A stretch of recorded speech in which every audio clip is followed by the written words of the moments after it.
Hello everyone, మనం part 1 చూసేసాం కదా.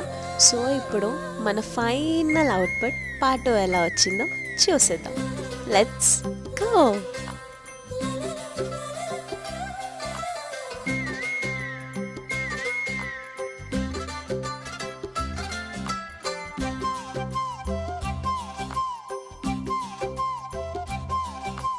బుగ్గే బంగారమా సిగ్గే సింగారమా అగ్గే రాజేసేలేమా ఒళ్ళే వయ్యారమా నవ్వే మందారమా నన్నే కాజేసేనమ్మా పట్టు చీరల్లో చందమామా ఏడు వన్నెల్లో వెన్నెలమ్మా కన్నె రూపాన కోనసీమ కోటి తారల్లో ముద్దుగుమ్మా బుగ్గే బంగారమా సిగ్గే సింగారమా అగ్గే రాజేసేలేమా ఒళ్ళే వయ్యారమా నవ్వే మందారమా నన్నే కాజేసేనమ్మా.